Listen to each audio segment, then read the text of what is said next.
ये आज का ये आर्टिकल है, आज जो न्यूज़पेपर आया, you can see here, Feb 13th। Okay. तो ये बहुत इंपॉर्टेंट क्यों है, थोड़ा सा ओवरव्यू में देता हूँ आपको। अभी एक ये चल रहा है इशू, आपको पता होगा कि सुप्रीम कोर्ट के अंदर केस चल रहा है दाऊदी बोहरा कम्युनिटी का, एक्स कम्युनिकेशन से रिलेटेड। और यहाँ जो चीजें हैं वो इम्पोर्टेंट क्यों हैं, आप जब आर्टिकल को देखते हो ना, तभी आपको समझ में आ जाना चाहिए कि आर्टिकल इम्पोर्टेंट है कि नहीं है। अब जैसे देखो क्या क्या वर्ड्स आपको दूर से देखने से नजर आ रहे हैं। देखो यहाँ पे हमें क्या दिख रहा है, तो देखो सबसे यहाँ क्या दिख रहा है, हमें सुप्रीम कोर्ट का एक जजमेंट दिख रहा है ना। तो तीन चार बातें जो हमने शुरू में डिस्कस की थी क्लास स्टार्ट होने से पहले, मतलब जब क्लासेस शुरू होने वाली थी तब मैंने बताया था, कोई भी सुप्रीम कोर्ट का जजमेंट दिख जाए आपको, कोई भी डेटा दिख जाए, कोई भी फैक्ट दिख जाए, कोई भी फिगर दिख जाए, इसका मतलब आपको क्या होना है, अलर्ट हो जाना है कि this is important for mains. तो सुप्रीम कोर्ट का जजमेंट दिखा, ठीक, उसके बाद में हमें क्या दिखा, और देखो यहाँ पे आप, ये देखो ये क्या है, आर्टिकल दिखा हमें, आर्टिकल 26 दिखा, कॉन्स्टिट्यूशनल मोरालिटी दिखा। कॉन्स्टिट्यूशनल मोरालिटी इतना ज्यादा इंपॉर्टेंट है, इतना ज्यादा इंपॉर्टेंट है। अभी रिसेंट 2022 में एथिक्स में क्वेश्चन आया था इसका। उससे पहले आपका 2021 में भी इस पे क्वेश्चन आया था, है ना। तो ये फायदा होता है पीवाईक्यू करने का। अभी मैंने एक पीवाईक्यू की सीरीज भी स्टार्ट की है, आज ही उसका पहला वीडियो डाला है, ताकि आप, मतलब आपने देखा वो वीडियो, नो सर। वो आप देखना, आपको मिल जाएगा। तो उसमें मतलब जो भी 2018 से लेके 22 तक के जितने भी पीवाईक्यू हैं वो हम पढ़ डालेंगे, ठीक है। क्लास में वो कराएंगे तो फिर वो एक्स्ट्रा टाइम उसको देना पड़ेगा, इसीलिए वो मैंने उसको अलग से डाल दिया है, ठीक है। तो उसमें आप देख सकते हो कि क्या क्या किस किस तरह के क्वेश्चन आ रहे हैं। मैंने उसमें ये भी बताया कि ये इजी क्वेश्चन है कि टफ क्वेश्चन है, आपको कैसे अटेम्प्ट करना है, ठीक है। तो वो प्रीलिम्स के लिए है, और उससे इंपॉर्टेंट चीजें अगर आपको लगे तो मेंस के लिए भी आप नोट डाउन कर लेना उसी वीडियोस में। छोटे छोटे ही बनाए 10-10 मिनट के, ताकि मतलब एक वीडियो में 5-5 क्वेश्चन आ जाएं, और अराउंड 100 क्वेश्चंस होते हैं एक में, तो 5 साल के 500 क्वेश्चंस वो कंप्लीट हो जाएंगे, ठीक है। तो अब यहाँ से हमें समझ में आ गया कि कुछ आर्टिकल भी मेंशन है इसमें। आर्टिकल है कॉन्स्टिट्यूशनल मोरालिटी की बातें हो रही है, तो ये आर्टिकल क्या है, एक बहुत इंपॉर्टेंट आर्टिकल है। अब इस आर्टिकल को मैं नहीं पढ़ूंगा, इस आर्टिकल को आप पढ़ोगे, ठीक है। और मुझे बताओगे कि आपको क्या समझ में आया, और उसके बाद में मैं आपको ये एक्सप्लेन करूंगा, ठीक है। आप यहाँ से पढ़ना स्टार्ट करो, ये जो हाउ मस्ट द राइट्स लिखा है ना, यहाँ से। Okay sir. फटाफट एकदम अपनी फुल स्पीड में इसको एकदम अलर्ट होके आप पढ़ो इसको। सर 4:1 रूलिंग क्या है? 4:1 मतलब, जैसे कि 4 जजेस ने इसको सपोर्ट किया और एक जज ने उसको क्या किया, डिसेंट किया, जैसे कि डिमोनेटाइजेशन में था ना, हाँ। वैसे। ठीक है। हुआ, पैराग्राफ कंप्लीट हुआ। सर हो तो गया, समझ लिया है। कोई बात नहीं, ये आपने स्पीड सही मेंटेन की इसको पढ़ने की। तो अब हम इसको समझते हैं फटाफट, कि how much the rights of religious groups be balanced with the rights of it's. अब हमें क्या करना है, हमें अभी, हम इस स्टेज पे हैं कि आप ये समझ के चलो कि आपको ये टॉपिक बिल्कुल नहीं आता है ना। उस स्टेज से हम इसको समझ रहे हैं। तो इसमें क्या बोला गया, पहली लाइन से हम देखते हैं कि how much the rights of religious groups be balanced with the rights of its adherents. यानी कि सपोज करो कि कोई रिलीजन है, उसके कुछ फॉलोअर्स हैं। तो जैसे ये रिलीजन है, इसमें इतने सारे लोग हैं, ये सब क्या है, इसके फॉलोवर हैं। तो ओवरऑल अगर देखा जाए तो रिलीजन के भी कुछ अपने रूल्स होते हैं कि ऐसा करना है हमें, ऐसा नहीं करना है, इस तरह से हमें प्रैक्टिस करनी है, इस तरह से हमें नहीं करना चाहिए, है ना। और ये जो इंडिविजुअल्स हैं, इनके भी अपने कुछ राइट्स हैं कि ये जैसा करना चाहें वैसा कर सकते हैं, है ना। इनके भी अपने अपने राइट्स हैं। जैसे इनके पास राइट टू स्पीच है, right to express, right to अपना, ये फ्रीडम ऑफ स्पीच है ना। अपना लैंग्वेज प्रिजर्व करने का राइट है कम्युनिटीज के पास। तो इस तरह से इंडिविजुअल अपने अपने राइट्स हैं। लेकिन एक रिलीजन में अगर आप हो तो उस रिलीजन के भी कुछ रूल्स एंड रेगुलेशंस होते हैं। तो यही उसने बोला है पहली लाइन में कि अगर हम ओवरऑल रिलीजन की बात करें और अगर हम इंडिविजुअल राइट्स की बात करें, इन दोनों को बैलेंस बनाना बहुत जरूरी है। आप समझ पा रहे हो इस चीज को, इम्पोर्टेंस को। Yes sir. ना सपोज करो कि मैं किसी रिलीजन को फॉलो कर रहा हूँ, एक्स रिलीजन को मैं फॉलो कर रहा हूँ, और उस रिलीजन में कुछ बोला गया है, लेकिन मुझे ऐसा लगता है कि ऐसा नहीं होना चाहिए, थोड़ा सा इसमें मैं ऐसा कर लूँ। मेरे पास वो राइट ऐसा करने का, लेकिन रिलीजन उसको अलाउ नहीं कर रहा है। तो अब किसकी चलेगी, मेरी चलेगी या रिलीजन के लॉज की, रिलीजन की बातों की चलेगी? उसी की ये डिबेट है ओवरऑल, है ना। उसको हम देख रहे हैं। This question has long plagued Indian courts, ये काफी पुराना सवाल चला आ रहा है। सच क्लैश अरोज इन 1962, सुप्रीम कोर्ट ने एक रूलिंग दी थी 1962 में, जिसमें 4:1 का निर्णय आया था। और उन्होंने क्या किया था, उन्होंने प्लेस किया था group rights over individual freedom. Firmly placed group rights over individual freedom. Individual freedom से ऊपर उन्होंने किसको बताया गया, ग्रुप के राइट्स को बताया। There in Sardar Syed Tahir Saifuddin versus State of Bombay, a challenge was mounted by the leader of Dawoodi Bohra community, the Dai ul Mutlaq, to the Bombay Prevention of Excommunication Act 1949। अब इसका मतलब क्या है वो बताता हूँ। कि जैसे बॉम्बे प्रिवेंशन ऑफ एक्सकम्युनिकेशन एक्ट क्या था, कि आप किसी को, जैसे the law prohibited religious communities from expelling individuals from A groups membership. यानी कोई भी रिलीजियस कम्युनिटी है, उसमें जितने भी लोग हैं, उनको आप उनमें से किसी को एक्सपेल नहीं कर सकते। आपको प्रोहिबिट किया गया है इस लॉ के तहत, कि आप चाहो तो इसको जैसे ये इतने सारे लोग थे ना अभी वाले हमारे रिलीजन में, है ना। तो आप ये नहीं बोल सकते कि इस पर्सन को रिलीजन से बाहर निकाल दो, आप एक्सकम्युनिकेट नहीं कर सकते किसी को, ऐसा उस लॉ में बोला था। लेकिन ये जो पर्सन है, दाई उल मुतलाक, इन्होंने क्या किया, इसको चैलेंज किया। ये कौन सी कम्युनिटी से थे, दाऊदी बोहरा कम्युनिटी से थे। तो इन्होंने क्या बोला कि भाई मेरे पास सारे राइट्स है, मैं तो एक्सकम्युनिकेट करूंगा। ठीक है, वो लीडर थे उस ग्रुप के, ठीक है।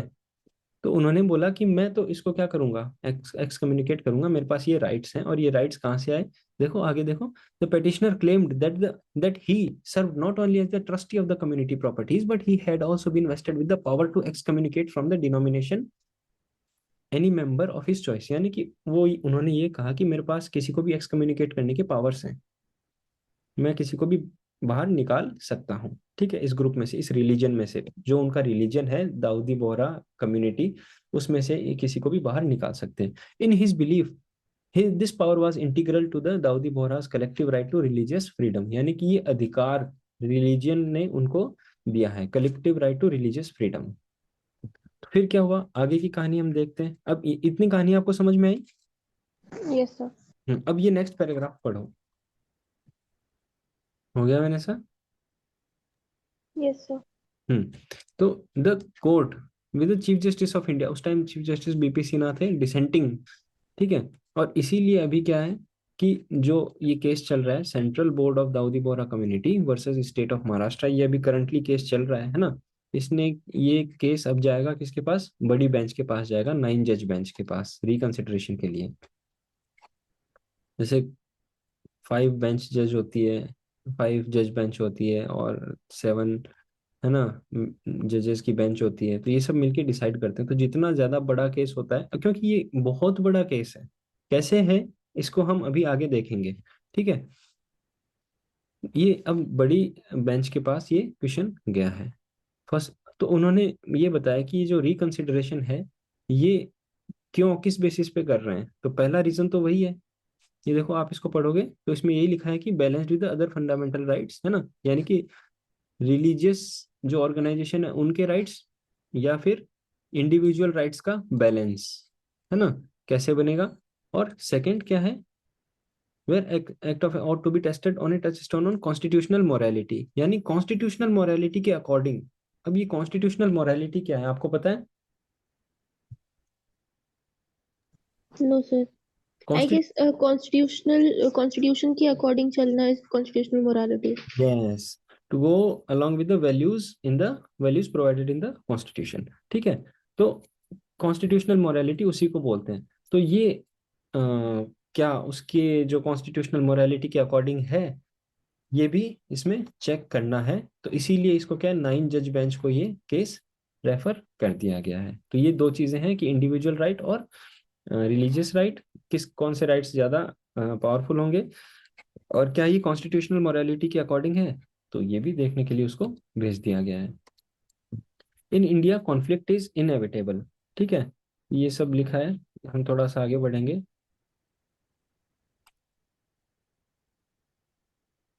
हम्म। तो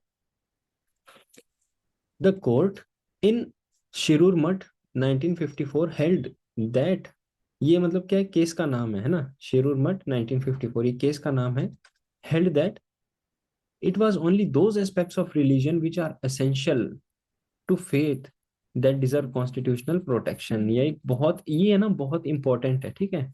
ये जब एनालिटिकल क्वेश्चंस आएगा ना आपके पास, तो उसमें आपको अपने आर्ग्यूमेंट देते टाइम इन केसेस को सपोर्ट या आर्ग्यूमेंट के अगेंस्ट में इनको यूज करना है। जैसे सपोज करो कि आप कोई आर्ग्यूमेंट दे रहे हो किसी भी चीज को लेके, है ना, तो उसको एक सपोर्टिव किसी डेटा के साथ जब आप वैलिडेट करोगे ना, तो इस तरह की चीजें आपको लिखनी है कि शिरूर मठ 1954 केस में क्या बोला था, सुप्रीम कोर्ट ने ये बोला था क्या, कि जो इसेंशियल प्रैक्टिसेस हैं उन्हीं को कॉन्स्टिट्यूशन क्या करेगा, प्रोटेक्ट करेगा।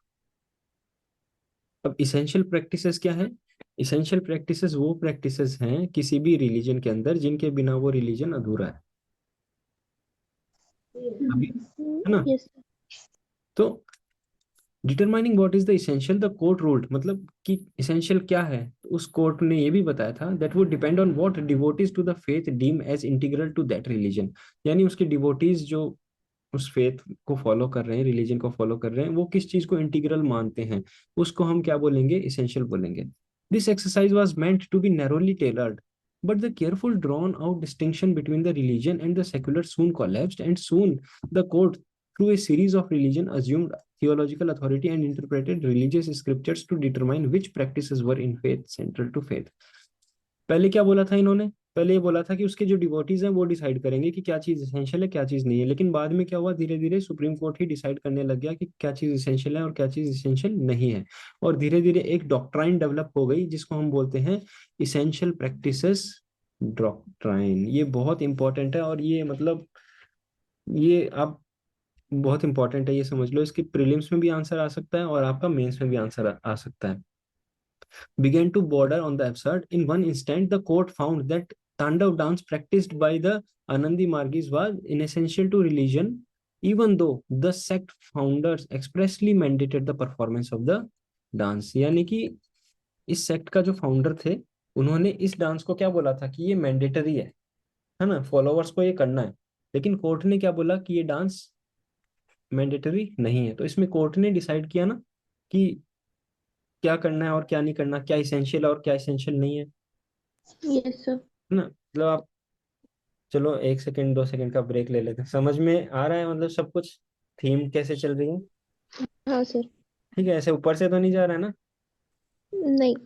ठीक है ठीक है, मतलब ये स्टोरी समझना इंपॉर्टेंट है, क्योंकि जब स्टोरी आपको पता होगी तभी आप आर्ग्यूमेंट पुट कर सकते हो। जैसे आपने मेंस के क्वेश्चन देखे होंगे तो उसमें क्या बोलते हैं, लास्ट में एक कीवर्ड होता है कि लिखा होता है कि दिस एंड फिर डिस्कस या फिर एक्सप्लेन या फिर क्रिटिकली इवैल्यूएट, ठीक है। तो वहां पे आप अपने आर्ग्यूमेंट जब पुट करते हो तब ये चीजें आपके काम आती है और उससे बनता है आपका आंसर, ठीक है। तो ये इसीलिए मैं आपको स्पेशली बता रहा हूँ कि ये आप नोट करना, जैसे ये बताया, एक तो ये नोट करना, और फिर एक ये एक एग्जांपल नोट करना कि इसमें किसने बताया, कोर्ट ने बताया कि क्या इसेंशियल प्रैक्टिस है और क्या नहीं है, जबकि ये इसेंशियल प्रैक्टिस किसके अकॉर्डिंग थी, उनके फाउंडर के अकॉर्डिंग ये इसेंशियल प्रैक्टिस थी, लेकिन कोर्ट ने बोला कि इसेंशियल प्रैक्टिस नहीं है। सर इसको ट्रिपल तलाक वाले केस से भी कंपेयर कर सकते हैं ना? हाँ, ट्रिपल तलाक से भी कर सकते हो, सबरीमाला से भी कर सकते हो, है ना। हम्म।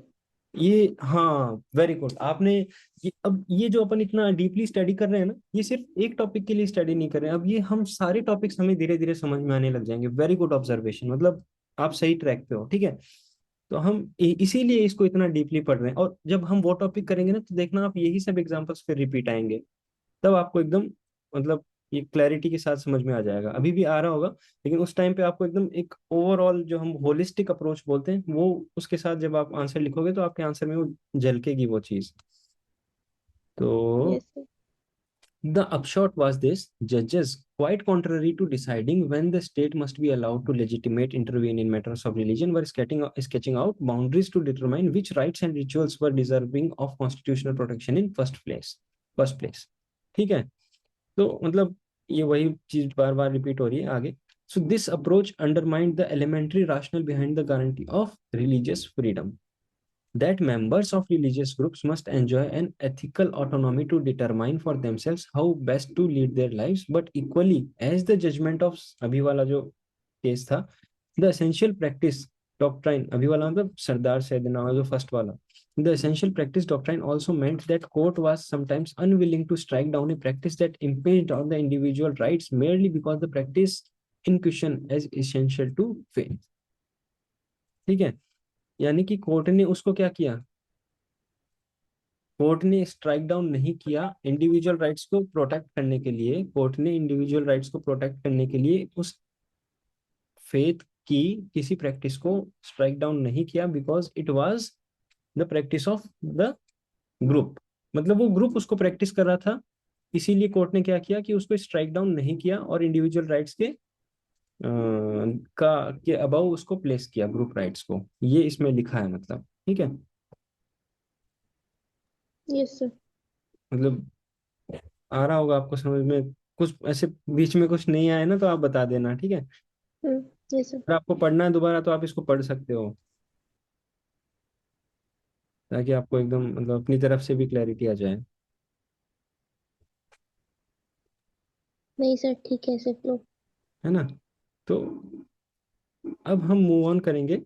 The one choice as it happens, Sardasan, there in the rousing CJ Sinha had that was a material by the CJ wrote mainly, हाँ ये एक इम्पॉर्टेंट है।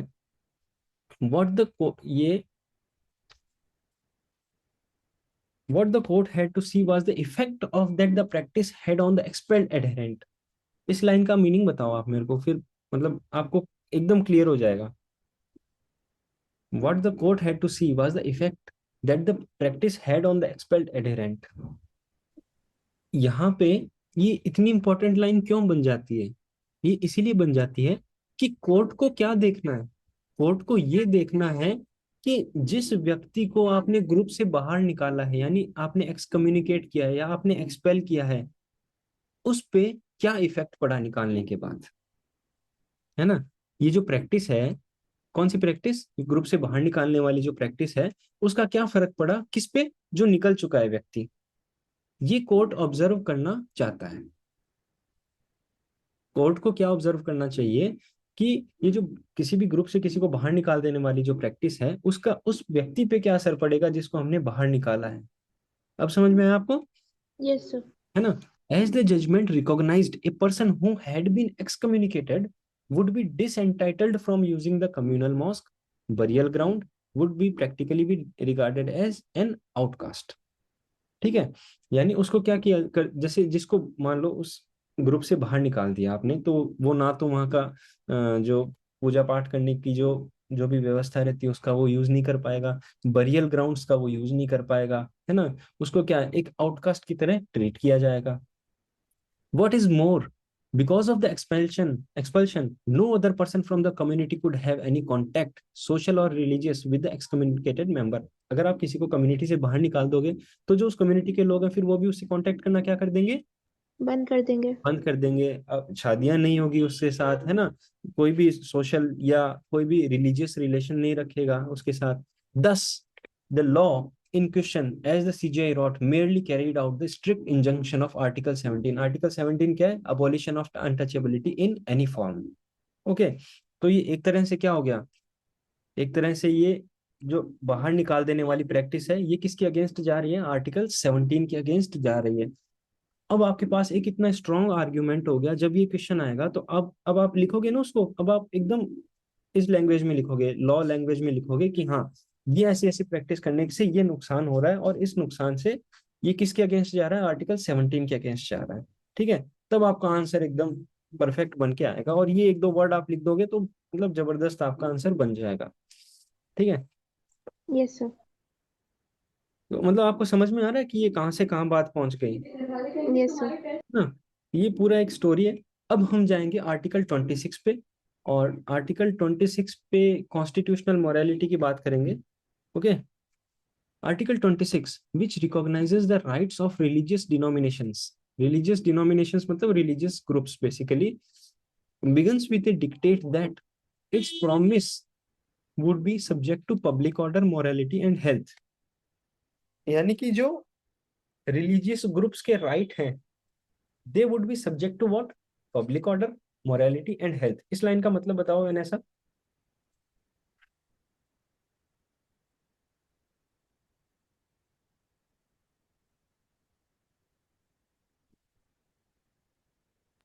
सर मोरालिटी मतलब एथिक्स को लेके चलना, हम्म पब्लिक ऑर्डर यानी पब्लिक ऑर्डर यानी एडमिनिस्ट्रेशन को नुकसान नहीं पहुंचे, पब्लिक ऑर्डर मेंटेन रहे, है ना, और हम्म, हेल्थ किसी की खराब नहीं हो। इस ये तो हो गया, इस लाइन का मतलब बताओ आप।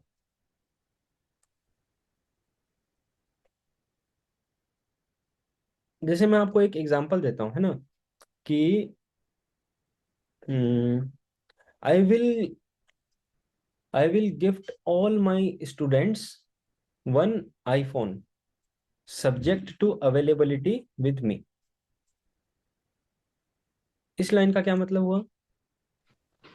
आपके पास अवेलेबल होंगे तो आप गिफ्ट करेंगे। Exactly exactly. तो इसने यही बोला है आर्टिकल 26 में, कि आर्टिकल 26 क्या बोलता है कि राइट्स ऑफ रिलीजियस डोमिनेशंस रिकॉग्नाइज किए जाएंगे, जो रिलीजियस ग्रुप्स हैं उनके राइट्स रिकॉग्नाइज किए जाएंगे, लेकिन अगर अगर ये पब्लिक ऑर्डर, मोरालिटी और हेल्थ को कंसिडर करके किए जाएं तो। Exactly, very good, beautiful. अब ये मोरालिटी है ना, ये कौन सी मोरालिटी है? ये वाली मोरालिटी है, कॉन्स्टिट्यूशनल मोरालिटी। ठीक है। Yes sir. हमें हम अगर इंटरप्रेट करते हैं कि ये मोरालिटी कौन सी है, तो आज के टर्म्स में अगर हम देखें तो सबसे इंपॉर्टेंट मोरालिटी कौन सी है इंडिया के लिए? Constitutional morality. ठीक है।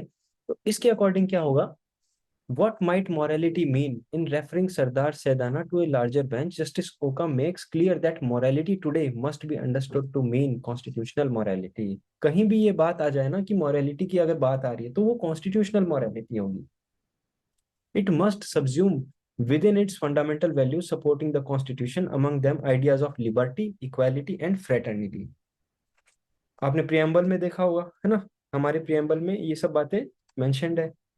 तो ये हमारे इंडिया की वैल्यूज को दिखाता है, लिबर्टी, इक्वालिटी एंड फ्रेटर्निटी, हमारे कॉन्स्टिट्यूशनल वैल्यूज को ये बातें बताती है, मतलब। तो ये हमारी वैल्यूज हैं, तो ये क्या हो गई? कॉन्स्टिट्यूशनल मोरालिटी को रिफ्लेक्ट कर रही है। That excommunication of members of Dawoodi Bohra community is always made of religious ground. ठीक है, ये हो गया। फिर the consequences on the person excommunicated needs to be considered in the context of justiciable constitutional rights। यानी वही बात कि जो excommunicated हो चुका है पर्सन, उसके ऊपर क्या कॉन्सिक्वेंसेस होंगे, उस चीज को भी आपको कंसिडर करना है। History has repeatedly shown us that discrimination with in, आपको विजिबल है ना स्क्रीन? Yes sir. है ना, ये पैराग्राफ मैं इसको इधर कर देता हूँ थोड़ा सा। अब विजिबल है? Yes sir. है ना। History has repeatedly shown us that discrimination within religion boundaries often breaches those frontiers and tends to impinge on the personal relationship with the wider world. If autonomy vested in groups over matters of religion is allowed to trump the rights guaranteed to individual members, the central tenets underlying the constitutional will cave in। ये बहुत ही अच्छा paragraph है, आप इसका meaning बताओ मुझे। और कोई बीच में ऐसे वर्ड मीनिंग नहीं आए तो वो भी आप मुझे पूछो, मैं आपको बताता हूँ।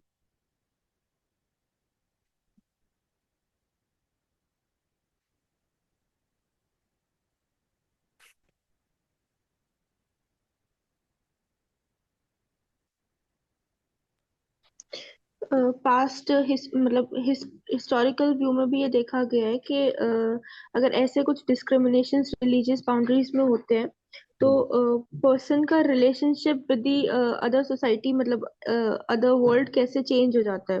हम्म अगर किसी एक इंसान, अगर एक ऑटोनॉमी पर्सपेक्ट अगर एक ऑटोनॉमस रिलीजन बन जाता है, मतलब अगर किसी रिलीजन पे एक इंसान ही उसको रूल कर रहा है, हम्म तो उस चीज को साइड में करके कॉन्स्टिट्यूशन विल केव इन, मतलब दैट वुड बी रॉन्ग।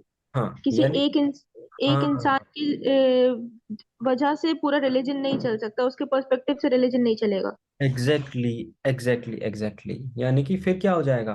फिर इंडिविजुअल राइट्स तो खत्म हो जाएंगे और जो पर्सन चला रहा है सिर्फ उसी की चलेगी, यानी कि इंडिविजुअल राइट्स विल। ये डिक्टेटरशिप हो जाएगा। एग्जैक्टली, है ना। The anti exclusion principle rest on A further axiom that power equations within religious dominations mean that rules are often enforced by dominant community leaders। यानी कि ये जो एंटी एक्सक्लूजन प्रिंसिपल है, एंटी एक्सक्लूजन मतलब वही कि बाहर ना निकालने वाला प्रिंसिपल है, ये एक और एक्सियम पे रेस्ट करता है, यानी कि एक और इसका बेस है। क्या बेस है? The power equations within religious denominations mean that rules are often enforced by dominant community leaders. यानी जो उसमें डोमिनेंट है वही मोस्टली क्या करते हैं, उस ग्रुप को चलाते हैं, उस कम्युनिटी को चलाते हैं। This leaves a little scope for what the professor of law Madhavi सुंदर डिस्क्राइब्स एज कल्चरल डिसेंट। यानी कल्चरल डिसेंट के लिए फिर तो कोई स्कोप ही नहीं बचेगा। अगर जो पावरफुल है वही सब कुछ चलाएगा, तो सपोज करो मुझे कुछ डिसेंट है, मुझे कुछ प्रॉब्लम है कि ऐसा नहीं होना चाहिए। जैसे मान लो कि कोई भी एक आप प्रैक्टिस, किसी भी एक रिलीजन की आप प्रैक्टिस ले लो, उस रिलीजियस प्रैक्टिस से आपको कुछ प्रॉब्लम है, तो अगर जो डोमिनेंट लीडर्स हैं, जो कम्युनिटी के डोमिनेंट लीडर्स हैं, वही पूरा सब कुछ रन कर रहे हैं, तो अगर मुझे कुछ प्रॉब्लम है तो फिर मैं तो बता ही नहीं पाऊंगा। यानी कल्चरल डिसेंट अगर किसी को है तो उस चीज का तो स्कोप ही खत्म हो जाएगा, यस सर। है ना। In her words, a law that favors autonomy of the group over the autonomy of individual will have harmful effects। यानी कि ग्रुप की ऑटोनॉमी पे अगर आप फोकस करोगे और इंडिविजुअल ऑटोनॉमी को आप भूल जाओगे, तो क्या होगा? It will have harmful effects.